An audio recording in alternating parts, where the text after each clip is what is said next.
In late May of 2014, a team of 6 climbers set out to climb Mount Rainier by one of its hardest routes, a steep ridge on the mountain's north face called Liberty Ridge.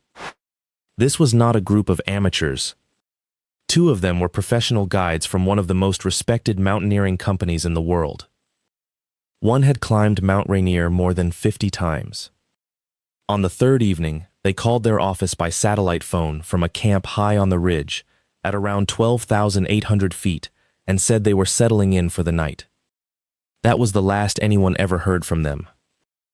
Sometime in the darkness, it is believed, an avalanche, or a fall of ice and rock, swept down the ridge and carried all 6 of them off the mountain. They fell more than 3,000 feet. Searchers later found tents and clothing scattered across a glacier far below, and picked up the faint signals of their avalanche beacons buried in the debris. There was no chance anyone had survived. Most of their bodies were never recovered. And here is the detail that should stop you. When the National Park Service reviewed the accident, they could not find a single critical mistake. This was a capable team, making good decisions, doing everything right. And the mountain killed them anyway. This mountain is admired by millions of people every year. But what most people don't know is the dark truth hidden beneath its beauty. Stay until the end to discover the shocking reality.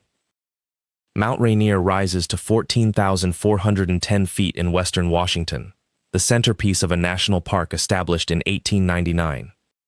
It is the highest peak in the state and the most topographically prominent mountain in the contiguous United States, which means it towers over everything around it. On a clear day, it dominates the skyline of Seattle, 70 miles away, floating on the horizon like something out of a dream. And that image, that serene, snow-capped, impossibly beautiful cone, is the first and greatest deception of Mount Rainier. Because Rainier is not a gentle giant. It is an active volcano, buried under the heaviest coat of ice of any mountain in the lower 48 states. More than 24 glaciers cling to its slopes, tens of square miles of moving, cracking, collapsing ice. Every year, around 10,000 people set out to climb it, and only about half of them reach the top. The rest turn back, and most of them are lucky to. Because this beautiful mountain on the postcard has killed more than 400 people, and it kills in ways that preparation and skill cannot always prevent. To understand Rainier, you have to understand the difference between 2 kinds of danger. There are subjective hazards, the mistakes a climber can make, poor fitness, bad technique, wrong decisions, inadequate gear. Those can be reduced with training and experience. And then there are objective hazards, the dangers that belong to the mountain itself, and that no amount of skill can fully erase. Falling ice, falling rock, avalanches, hidden crevasses, sudden, violent weather. On most mountains, careful climbers can manage the objective hazards down to a small, acceptable risk. On Rainier, those hazards are so large, so frequent, and so unpredictable that they sometimes take the careful and the skilled along with everyone else. That is the real nature of this place. It is not that Rainier punishes carelessness, though it does. It is that Rainier can kill you even when you do everything correctly. Nothing illustrates that better than the worst mountaineering accident in American history, which happened here. On the morning of the 21st of June, 1981, a large guided party was climbing the standard route toward the summit. They had paused to rest on a section of the Ingraham Glacier, in a spot the guides considered relatively protected. Just before 6 in the morning, without any warning, the glacier's icefall fractured above them. A wall of ice about 300 feet wide broke loose and fell some 800 feet, shattering against the mountainside and unleashing an avalanche of ice and snow onto the climbers below. They were roped together in groups, and they tried to run. There was no running from it. 11 people were swept into a deep crevasse and buried under tons of glacial ice. The guides who survived searched the debris and found only a section of rope, a ski cap, a pair of goggles, and a headlamp. The bodies were never recovered. They remain entombed in the glacier to this day, part of the mountain now, slowly carried downhill inside the moving ice. An official inquiry concluded that the icefall was a random event that could not have been predicted, and that the guides had done nothing wrong. It could have happened to anyone. That is exactly what makes it so frightening. Icefall is one of Rainier's most relentless dangers, and it is the hardest to guard against. The glaciers on the mountain are not frozen and still. They are rivers of ice, flowing slowly downhill, and where they steepen and break, they form icefalls, jumbled zones of towering blocks called seracs, some of them the size of trucks or houses, balanced precariously above the roots below. These blocks let go on their own schedule, governed by the physics of the glacier, not by the weather or the time of day. An icefall can happen at 3 in the afternoon or 3 in the morning, in a storm or under a clear blue sky. In recent years, climbers on the standard route have missed catastrophic collapses by a matter of hours, walking up in the morning to find the trail they had planned to climb buried under a fresh field of shattered ice. Rangers described one such collapse in plain terms. Had anyone been on the route, it would have been an unsurvivable event. The only defense against an icefall is to spend as little time beneath it as possible, to move fast and hope, because there is no anchor, no rope, and no technique that stops a falling wall of ice. Beneath the climber's feet lies another constant threat, the crevasses. As the glaciers move, they crack open into deep fractures, some of them hundreds of feet deep, and fresh snow can bridge them over into a smooth, innocent-looking surface that hides the drop beneath. A climber walking across what appears to be solid snow can break through a hidden crevasse without any warning. This is why climbers rope themselves together, so that if one person plunges in, the others can arrest the fall and haul them out. But a crevasse fall can injure or kill on its own, and self-rescue from deep inside the ice, cold and hurt and hanging in a rope harness, is desperately difficult. The same hidden holes that threaten roped climbers on the upper mountain also catch day hikers and skiers who wander off the standard route onto glaciated ground they did not realize they had entered. Then there is the route that concentrates all of these dangers into one place, the same route those 6 climbers died on in 2014. Liberty Ridge is one of the most beautiful and most feared lines on the mountain, a steep ramp of rock, snow, and ice slicing up the north face. Fewer than 2 in 100 of Rainier's climbers ever attempt it. And yet that single route accounts for roughly a quarter of all the climbing deaths on the entire mountain. The reason is exposure. Liberty Ridge is steep, remote, and committing, with few safe places to shelter from the rockfall and icefall and avalanches that sweep its slopes. Climbers on the ridge are exposed to those objective hazards for days at a time, and the timing of an ascent is a razor's edge. Go too early in the season and you face winter storms. Go too late and the melting snow exposes loose, deadly rock. There is only a narrow window when the route is climbable at all, and even inside that window, as 2014 proved, a strong and careful team can still be swept away in the night. And then there is the weather, which on Rainier is a force unto itself. The mountain is so large that it generates its own weather systems, pulling moisture off the Pacific and wringing it out over its slopes. The numbers are almost hard to believe. The Paradise area, partway up the mountain, averages more than 50 feet of snow a year and is considered one of the snowiest regularly measured places on the entire planet. In a single record season in the early 1970s, it received more than 90 feet of snow, which stood for years as a world record. That much snow means avalanche terrain everywhere, and it means that conditions can change with terrifying speed. Climbers and rangers describe going from a calm, sunny morning to lightning and hail within a single hour, even in August. A storm can descend on the upper mountain and erase all visibility, turning a straightforward descent into a blind, disoriented struggle in a whiteout, where a climber cannot tell up from down, and a single wrong turn leads off a cliff or into a crevasse field. And the mountain becomes a different, lonelier place outside the short summer season. For much of the year, deep snow closes roads and buries the trails, and the crowds vanish. The visitors who come in the shoulder seasons and in winter often find a far more serious mountain than the one in the brochures, with shorter days, harsher weather, greater avalanche danger, and almost no one around to notice if something goes wrong. The same slopes that feel busy and manageable in July can become genuinely remote in the cold months, where a single mistake unfolds with no crowd, no quick response, and no easy way down. That danger reaches all the way down to the day hikers. Most of the people who die on Rainier are climbers, but the mountain does not reserve its hazards for them.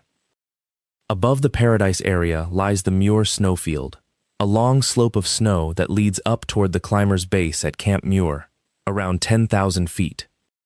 It looks like a simple snow walk, and on a clear day it can be.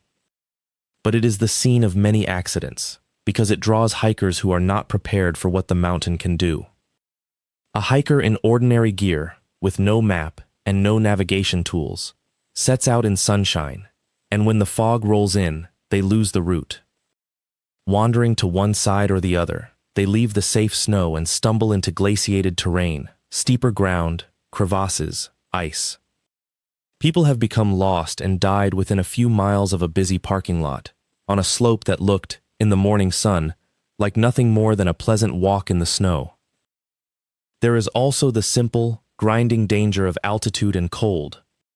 At over 14,000 feet, the air holds far less oxygen than the climbers' bodies are used to, and many people ascend too fast, straight from sea level, giving themselves no time to adjust.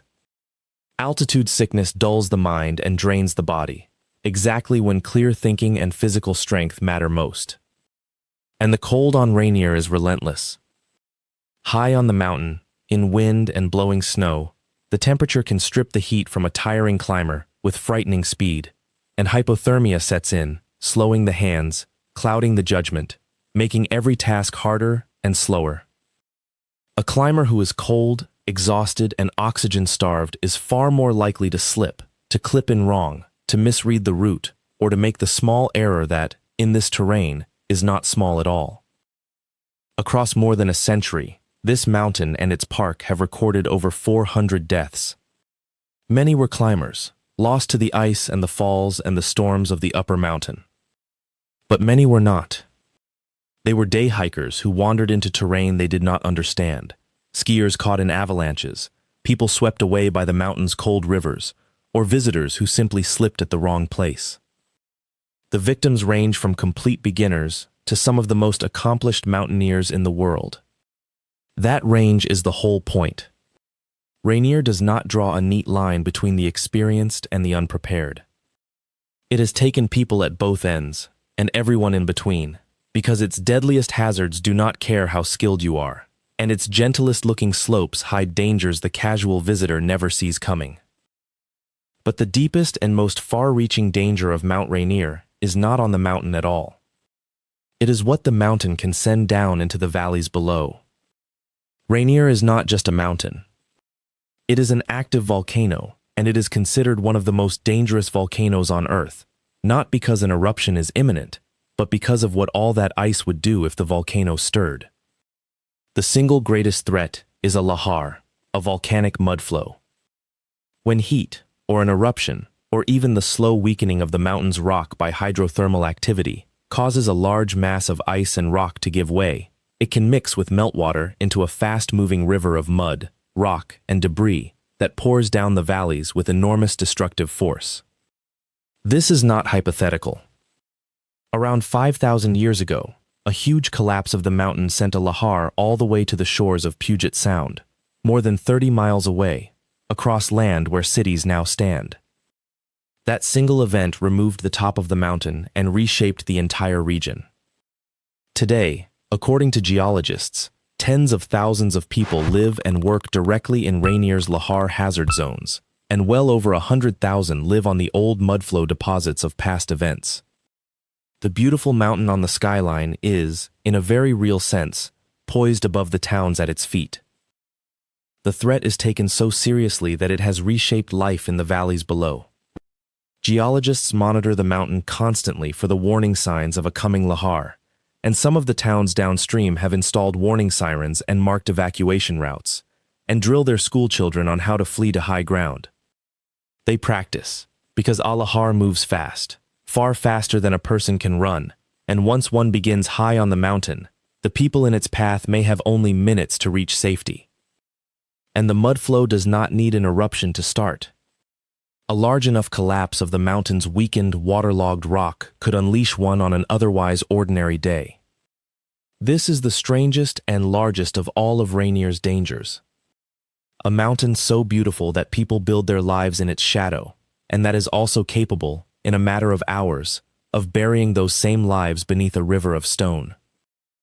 When something goes wrong on Rainier, rescue is as dangerous and uncertain as the mountain itself. The same icefall, crevasses, avalanches, and sudden storms that threaten a stranded climber also threaten the rangers and volunteers who go up after them. Helicopters can only fly in narrow windows of weather, and much of the mountain is too steep, too high, or too unstable to land on.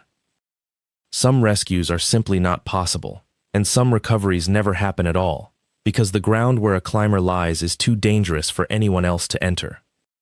Again and again, in Rainier's history, the mountain has kept the people it has taken. Their bodies remain on the glaciers and in the crevasses, and the language the park uses is quietly haunting. Their remains, it is said, have become part of the mountain. But the most human danger of all on Rainier is the one that lives in the mind of the person staring up at it. Because Rainier stands alone, visible for 100 miles, first-time climbers gaze at it for years from the city and become convinced they can climb it. It looks like a walk up a snow slope. And the standard route, the one that most climbers take, is indeed the least technical way up. But least technical is not the same as easy, and it is certainly not the same as safe. Climbers routinely underestimate this mountain, judging it by its gentle profile from a distance, or by comparing it to smaller peaks they have climbed elsewhere. They do not grasp the scale of it, the altitude, the cold, the sheer size of the glaciers, the objective hazards hanging overhead. They push for the summit when they should turn back, driven by how far they have come and how much the climb has cost them. And they forget that the summit is only halfway, that most accidents happen on the descent, when they are exhausted, and the day has warmed, and the ice and rock above them have begun to loosen and fall. That is the true nature of Mount Rainier. Not malice, not cruelty, indifference, on the scale of a volcano.